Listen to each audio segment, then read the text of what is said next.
Assalamualaikum dan salam sejahtera. Kami dari Kumpulan 5 akan membentangkan topik sosial yang bertajuk lesbian, gay, bisexual dan transgender atau dalam singkatan dipanggil sebagai LGBT.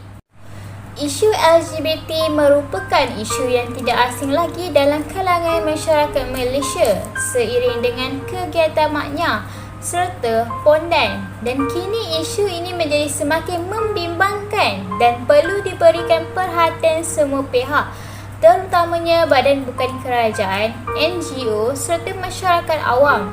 Golongan LGBT merupakan golongan yang sememangnya mempunyai kecelaruan identiti, dan golongan LGBT kebiasaannya menganggap diri mereka terperangkap dalam fizikal jantina yang bertentangan dengan perasaan serta minda mereka sendiri.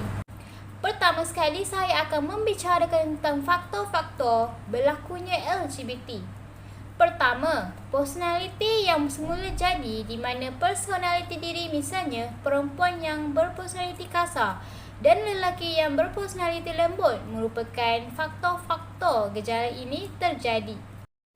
Kelahiran seseorang yang memiliki fizikal yang kasar dan lembut tidak dapat dibendung dari kecil akibat peningkatan dan penurunan beberapa hormon yang tidak sepatutnya, misalnya estrogen, progesteron dan testosteron, menyebabkan golongan ini tergolong dalam LGBT.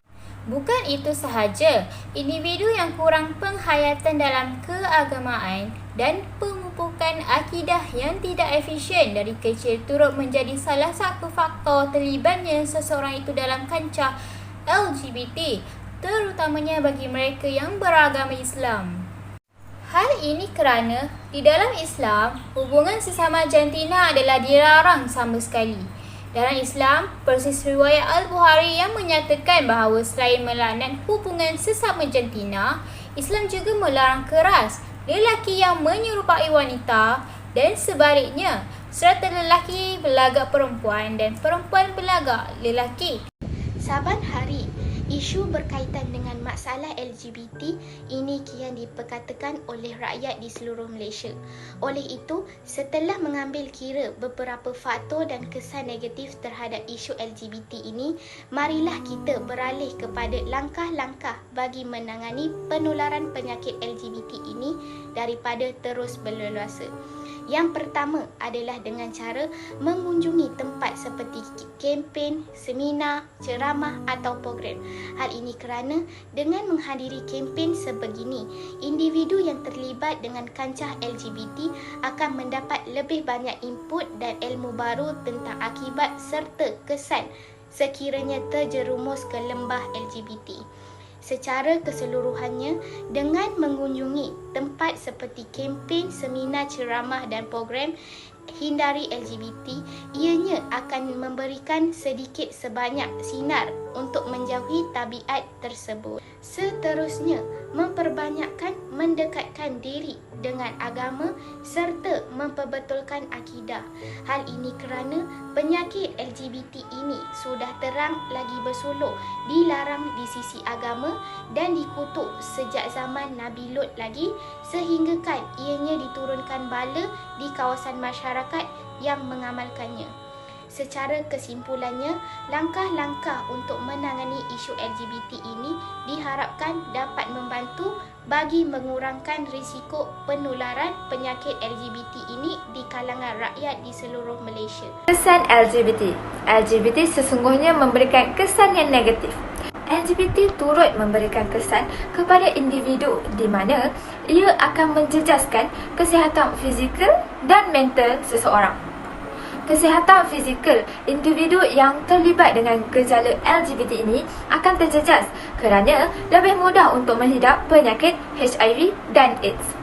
Bukan itu sahaja, statistik juga telah menunjukkan peningkatan penyakit ini semakin lama semakin membimbangkan kerana ia memiliki peratusan yang semakin tinggi. Mental golongan LGBT ini juga akan terjejas kerana orang sekeliling akan menjauhkan diri daripada mereka. Tidak diterima di dalam keluarga turut merupakan kesan daripada kegiatan LGBT ini. Hal ini kerana amalan LGBT dipandang hina oleh masyarakat dan keluarga akan memberikan persepsi negatif kepada ahli keluarga yang merupakan golongan LGBT. Hal ini akan menyebabkan institusi kekeluargaan mula terganggu dan tiada lagi keharmonian di dalam hubungan kekeluargaan ini.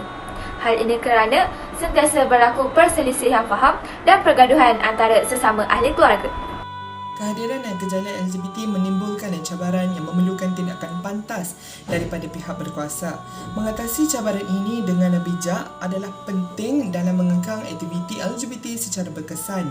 Usaha yang dicadangkan bertujuan untuk menangani gejala ini dan memastikan kehidupan sosial yang sihat dalam masyarakat.